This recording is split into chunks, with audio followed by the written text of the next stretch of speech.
grâce de notre Seigneur soit sur chacun d'entre nous ce matin. C'est un privilège de savoir que beaucoup vous nous suivez et surtout nous sommes encouragés par les remarques que vous nous faites. Et ceci montre l'intérêt que vous avez à cette classe, à cette école de Bezalel, comme on l'avait dit, une école de leadership, une école de coaching, une école d'encouragement mutuel. Et nous allons répondre à la question ou aux préoccupations que vous nous posez. Ce matin, nous allons continuer avec le même thème sur lequel on a travaillé depuis quelque temps, sur la bénédiction paternelle. Il y a quelqu'un qui a posé la question de savoir exactement, au début de l'émission ou du programme, j'avais dit que le père biologique et le père spirituel avaient l'autorité de bénir. Et la personne voulait savoir exactement pourquoi j'avais utilisé le terme autorité. Et je voudrais répondre à la personne, ou je voudrais ce matin vous parler qu'il n'y a pas de bénédiction paternelle sans l'autorité. Et nous allons ce matin parler essentiellement de l'autorité. Ceci, c'est pour répondre à la préoccupation de mon frère pasteur qui a posé la question. Il n'y a pas de bénédiction paternelle sans la bonne compréhension de la notion de l'autorité. Et je vous donnerai quelques exemples dans la parole de Dieu. Il y a un texte dans le Matthieu chapitre 8, on lira du verset 5 au verset 13. La Bible nous dit, comme Jésus entrait dans Capernaum, un centenier l'aborda, le priant et disant, Seigneur, mon serviteur est couché à la maison, atteint de paralysie et souffrant beaucoup. Jésus lui dit, j'irai et je le guérirai. Le centenier répondit, Seigneur, je ne suis pas digne que tu entres sous mon toit, mais dis seulement un mot et mon serviteur sera guéri. Car moi qui suis soumis à des supérieurs, j'ai des soldats à mes ordres. Je dis à l'un, va et il va, à l'autre, viens et il vient. Et à mon serviteur, fais cela, il le fait. Après l'avoir entendu, Jésus fit dans l'étonnement et dit à ceux qui le suivaient, je vous l'ai dit en vérité, même en Israël, je n'ai pas trouvé une aussi grande foi.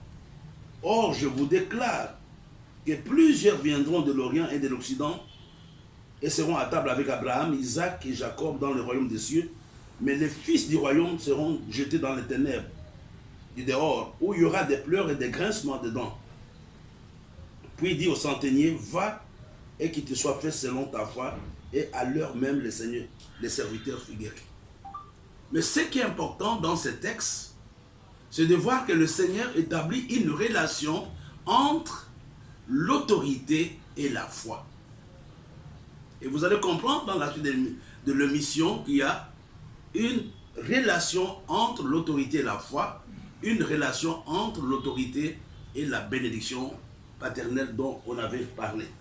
La première chose que j'aimerais que nous puissions comprendre, je ne vais pas vous donner la définition c'est quoi l'autorité, mais je voudrais vous donner certains principes pour gagner le temps. La première chose que nous devons savoir, la parole de Dieu est soumise à l'autorité de Dieu. La deuxième, qui est très important, c'est à cela que le Seigneur fait allusion dans les textes que nous venons de voir. Pour avoir l'autorité, nous devons être sous l'autorité. Tu ne peux pas exercer l'autorité si toi-même tu n'es pas soumis à l'autorité. La troisième chose que j'aimerais que tu comprennes, obéir à l'autorité nous aide à progresser. Et désobéir à l'autorité nous bloque. Ce sont des choses qui semblent être faciles, mais qui sont délicates. Et vous allez voir, mes frères et sœurs, qu'il n'y a aucune bénédiction, il n'y a aucun avantage dans la rébellion. La rébellion ne vient pas de Dieu. Refuser l'autorité ne fait pas du mal à la personne qui détient l'autorité. Refuser l'autorité te fait toi-même du mal.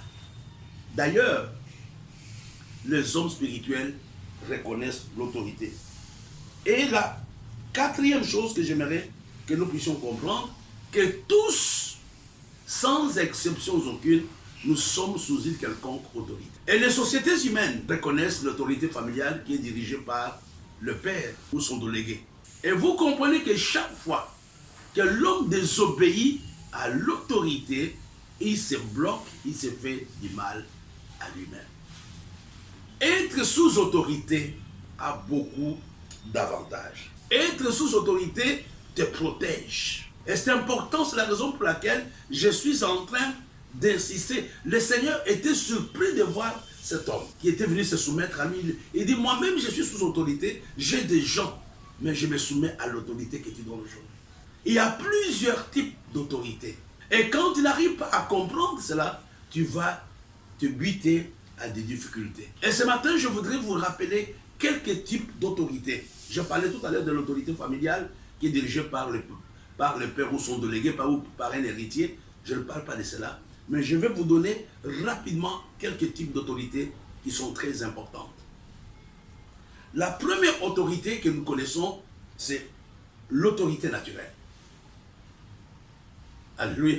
Donc, tu vas me dire, mais l'autorité naturelle, c'est quoi? Certainement, même les gens qui sont avec moi ici me disent, c'est quoi l'autorité naturelle?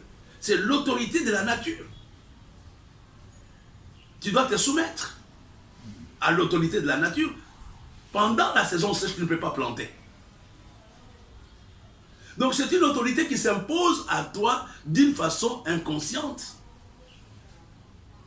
Tu ne peux pas te promener la nuit parce que quand la nuit arrive, c'est toi-même qui dois te décider. Donc c'est une autorité.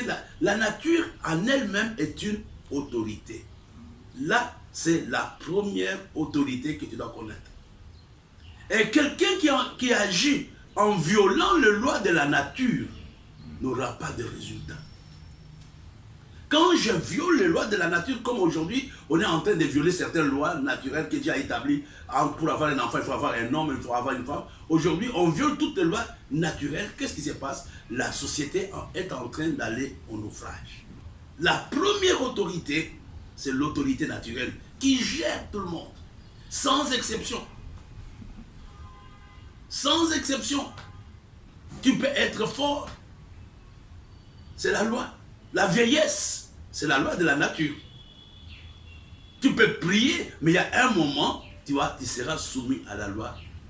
La deuxième autorité, c'est l'autorité scripturaire. C'est l'autorité de la parole.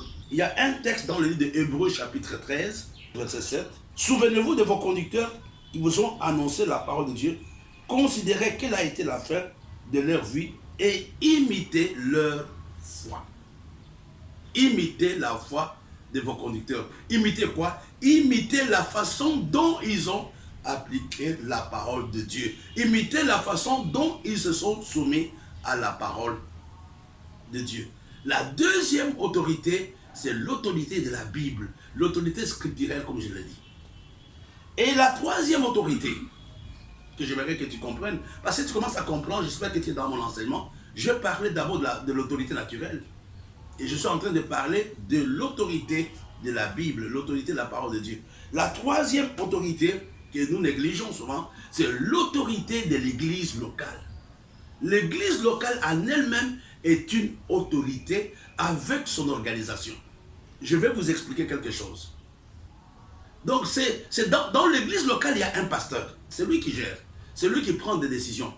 Même s'il y a un prédicateur de la ville qui a plus l'onction que le pasteur, le prédicateur de la ville ne viendra pas prêcher dans l'église de ce pasteur de l'église locale. Parce que l'église locale en elle-même est une autorité.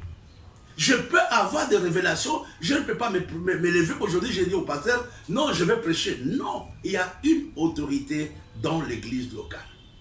Et le pasteur lui-même est soumis à l'église locale. Et quel est le problème? Pourquoi nous avons des problèmes dans l'église? C'est parce que les gens se comportent comme si l'église n'était pas une autorité. L'église en elle-même est une autorité. Et vous comprenez? Non, voilà, non, moi j'ai l'onction, je comprends, j'ai des révélations, je dépasse mon pasteur. Non, tu ne peux pas dépasser ton père. Même si tu es riche, même si tu as des voitures à Yaoundé, même si tu as des avions, le monsieur qui t'a engendré reste ton père. Tu es sous son autorité. Vous n'allez pas un jour inverser cette autorité. Je voulais que vous puissiez comprendre la notion de l'autorité dans l'église locale. Il y a un pasteur établi par Dieu. Il peut ne pas avoir l'onction, il peut être pauvre, mais c'est lui qui est le patron. Le dernier mot lui revient. Et beaucoup de chrétiens n'arrivent pas à comprendre la notion de l'autorité dans l'église locale. Je suis évêque. Je voyage à gauche, à droite, dans le cadre de mes activités apostoliques. Quand je pars dans l'église, je peux trouver une église où le pasteur est jeune, où le pasteur peut-être c'est moi qui l'ai consacré, c'est moi qui l'ai amené au Seigneur, je suis sous son autorité. Quand j'entre dans son église, je ne peux pas prendre des initiatives parce que c'est lui qui est le boss de l'église. Bien sûr, il y a Jésus, mais après Jésus, c'est lui. Et souvent, nous commettons beaucoup d'erreurs là-dessus, même nous qui sommes des pères. Si tu as établi ton enfant quelque part comme pasteur de l'église locale, il est le patron de cette église locale, tu ne peux pas décider en ignorant l'autorité de celui qui t'a établi toi-même dans l'église locale. Même chose dans le département. Quand il y a un département, je ne peux pas aller directement dans le département, je passe par le responsable que j'ai établi dans le département pour que j'aie le rapport. La quatrième autorité, c'est l'autorité de la conscience. C'est quoi l'autorité de la conscience? C'est cette autorité qui se trouve à nous, qui nous aide à distinguer le mal du bien. Et ceci revient à la parole de Dieu. Il y a des moments, il n'y a personne qui t'empêche de faire le mal, mais il y a une autorité en toi. La conscience, en elle-même, elle est une autorité. C'est elle qui te dit ce que tu fais est bien, ce que tu fais n'est pas bon. Personne ne va t'enseigner cela. Il ne faut pas être spirituel. Moi, je me rappelle, il y a quelques années, j'étais en mission en Zambie, et j'ai rentré chez moi à la maison. Et je suis arrivé, et les quartiers dans lesquels j'habitais, il y avait beaucoup de bandits, mais moi, je n'étais pas au courant. Le taxi m'a déposé vers minuit. Et j'ai trouvé des jeunes gens qui étaient là.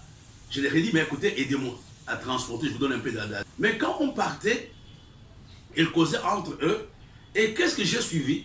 Il y a un d'eux qui a dit, non, il ne connaît rien, il ne faut pas qu'on fasse du mal, il ne connaît rien. Je ne savais pas de qui on parlait. Je suis arrivé, et quand je suis arrivé, ma femme a tiré le rideau, elle m'a vu entrer avec des gens dans la concession, elle était surprise. Et quand ils m'ont dit, non, en tout cas, nous sommes ici, tu peux rester en paix. Ma femme tremblait, elle m'a dit, mais et tu connais ces gens? Elle m'a dit, mais je ne les connais pas. C'est la bande de voleurs professionnels dans la ville aujourd'hui. Mais pourquoi ils ne m'ont pas attaqué? C'était leur conscience. C'était leur conscience. Ils étaient soumis à l'autorité de la conscience. Quand tu commences à ignorer, c'est la raison pour laquelle la Bible dit que certains d'entre vous ont fait naufrage par rapport à leur conscience. Quand tu commences à ignorer la conscience, tu commences à te détruire. La conscience est une autorité. Il te dit non, ça c'est bon, ça ce n'est pas bon. Ici il ne faut pas voler, ici il ne faut pas tuer, ici il ne faut pas faire ceci, cela. Tu n'as pas besoin d'avoir le Saint-Esprit. La conscience elle-même est une autorité. La sixième autorité, j'appelle cela l'autorité décrétée. C'est quoi l'autorité décrétée? C'est une autorité, par exemple, la ville peut décréter une loi. Par exemple, aujourd'hui, ici au Cameroun, on nous dit il ne faut pas que vous soyez plus de 5 ans dans la salle. Un exemple que je prends. Il faut vous laver les mains. Mais c'est une autorité qui a établi. C'est la ville, c'est l'État, c'est le gouvernement. Un monsieur peut être mince, mais il est le bourgmestre de la ville de Lubumbashi. Quand il dit je ne veux pas que les gens se promènent en moto, les gens vont se soumettre. Pourquoi? Il détient l'autorité. L'autorité décrétée. Je voulais ce matin que vous puissiez comprendre, parce que si tu ne comprends pas la notion de l'autorité, il te sera difficile de comprendre comment la bénédiction paternelle opère. Et la sixième autorité, ah là ça j'aime bien. Allons dans Ephésiens chapitre 5, Ephésiens chapitre 5 verset 21. La Bible nous dit, vous soumettant les uns aux autres dans la crainte de Christ. Tu ne peux pas dire, on appelle ça l'autorité fonctionnelle. C'est cette autorité qui nous aide à harmoniser nos relations dans l'église ou dans la famille. Je ne peux pas dire je suis passé, je n'ai de compte à rendre à personne. C'est ma vie, je fais de ce que je veux. Je fais de ma vie ce que je veux. Il y a l'autorité fonctionnelle. La Bible nous dit de nous soumettre les uns aux autres. Pourquoi l'autorité fonctionnelle est importante? Pourquoi cette autorité? C'est Akan, celle qui avait volé. Mais ça a retardé Israël. Ils ont perdu la guerre dans la ville d'Akan. Nous devons apprendre à nous soumettre les uns aux autres. Si tu es un homme de Dieu, si tu es une servante de Dieu, tu ne peux pas dire, c'est ma vie, je fais ce que je veux. Non, tu ne peux pas faire ce que tu veux. Tu as des comptes à rendre. Parce que par toi, nous pouvons avoir la victoire. Par toi, nous pouvons avoir l'échec. C'est la raison pour laquelle, mes bien-aimés, je parle de l'autorité fonctionnelle. C'est la raison pour laquelle, aujourd'hui, tu ne peux pas dire que je traite mes enfants comme je veux. On peut t'arracher aujourd'hui. Le temps est organisé. Si tu ne traites pas bien tes enfants, on peut te les arracher. En disant, non, voilà, tu es en train de faire la maltraitance des enfants. Je parle de l'autorité fonctionnelle, l'autorité qui nous amène à nous soumettre les uns aux autres. Le 7e type d'autorité, j'appelle l'autorité de naissance. Je prends l'exemple du prince. Je prends le roi de Maroc, quel exemple. Quand il met au monde un enfant, cet enfant a déjà l'autorité. Il n'a pas mérité cela, mais il a une autorité de naissance. Il y a un autre type d'autorité, c'est l'autorité de conquête. C'est quoi l'autorité de conquête? Nous sommes en guerre contre un pays et nous soumettons ce pays-là. Donc on enlève le président qui était là, on le met de côté, le coup d'État. Le coup d'État donne l'autorité de conquête. Ce n'est pas une autorité qui est venue des élections, c'est une autorité de conquête ou une autorité de guerre. J'ai voulu, frères et sœurs, vous ramener à comprendre l'importance de l'autorité dans la bénédiction paternelle. Au-dessus de toutes ces autorités, il y a l'autorité suprême. L'autorité suprême qui est détenue par Jésus. Tous les noms fléchissent devant le nom du Seigneur. Et quand tu commences à comprendre que même en étant pasteur, même en étant mari, tu es sous autorité, ta façon de faire va changer. Personne ne peut exercer l'autorité si la personne n'est pas sous autorité. Et c'est la raison pour laquelle même dans nos maisons, nous devons faire attention. Quand tes enfants te voient comment tu traites ton papa, ne pense pas qu'ils feront autre chose avec toi, ils vont faire la même chose comme toi. J'ai voulu vous rappeler cela. Le papa biologique, le père spirituel ont l'autorité de bénir. J'ai essayé de répondre à la préoccupation du pasteur qui voulait savoir c'est quoi l'autorité. Je t'ai donné les types d'autorité, mais on peut faire mieux. Mais aujourd'hui, la pensée d'aujourd'hui peut t'aider à bien assimiler.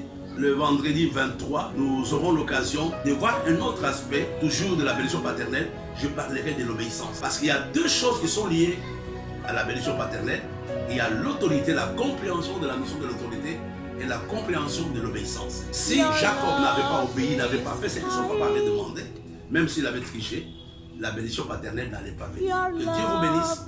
Ayez une bonne journée. You feel my heart